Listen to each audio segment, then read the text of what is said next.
ভারতের পশ্চিমবঙ্গ ও ত্রিপুরার কিছু হাসপাতাল এবং চিকিৎসক সম্প্রতি বাংলাদেশি রোগীদের চিকিৎসা না দেবার ঘোষণা দেন, যা ঘিরে ব্যাপক বিতর্ক সৃষ্টি হয়। তবে কলকাতার বেশ কিছু হাসপাতাল এবং চিকিৎসকদের বড় একটি অংশ এ সিদ্ধান্তের বিরোধিতা করেন। পূর্ব ভারতের বেসরকারি হাসপাতালগুলোর সংগঠনের তথ্যমতে বাংলাদেশি রোগীদের ভারতে আসা নিম্নমুখী।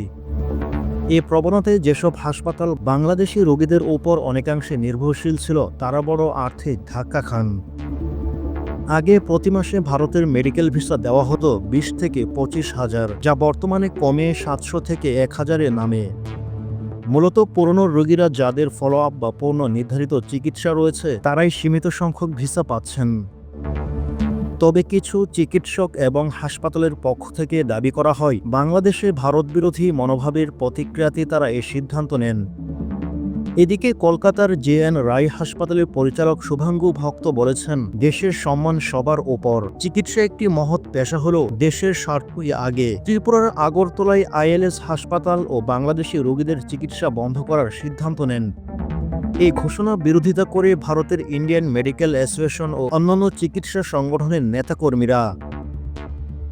ডাক্তার মানস গুমটা বলেন, ডাক্তার হিসেবে আমাদের শপথ রোগীরা জাত, ধর্ম বা দেশের ভিত্তিতে চিকিৎসা করতে বাধা দেওয়া নয়, এমনকি অপরাধীরাও চিকিৎসা করার দায়িত্ব আমাদের।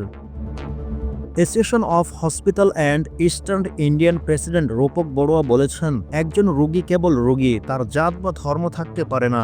বাংলাদেশি রোগীদের প্রতি এমন আচরণ গ্রহণযোগ্য নয়। বাংলাদেশি রোগীদের ভারতে আসার হার কমে যাওয়ায় কিছু হাসপাতাল টেলিমেডিসিনের ওপর জোর দিচ্ছে। মণিপাল হসপিটালের পূর্বাঞ্চলীয় চিফ অপারেটিং ডাক্তার অভয় দেব গুপ্ত জানিয়েছেন, পুরনো রোগীদের চিকিৎসা অব্যাহত রাখতে আমরা অনলাইনে কনসালটেশনের ব্যবস্থা করেছি, তবে নতুন রোগী ভর্তি এবং বহির্বিভাগের সংখ্যা নিম্নমুখী। টিম টিআরসি হৃদয়ে ধারণ করে বাংলাদেশ, দ্য রিয়েল কনসালটেশন, স্বচ্ছ ভ্যাট আইনে, দক্ষ ন্যায্য ভ্যাট প্রদানে। প্রতিবছর ভারতের হাসপাতালে চিকিৎসা নিতে আসা বিদেশি রোগীদের মধ্যে বাংলাদেশিরাই সর্বাধিক। গত বছর প্রায় 4.5 লাখ বাংলাদেশি ভারতের বিভিন্ন হাসপাতালে চিকিৎসা নিয়েছেন। বাংলাদেশি রোগীদের চিকিৎসা বন্ধের ঘোষণা এবং চিকিৎসা নিতে আসার সংখ্যা কমে যাবার ফলে ভারতের হাসপাতাল শিল্পে বড় ধরনের প্রভাব পড়ে।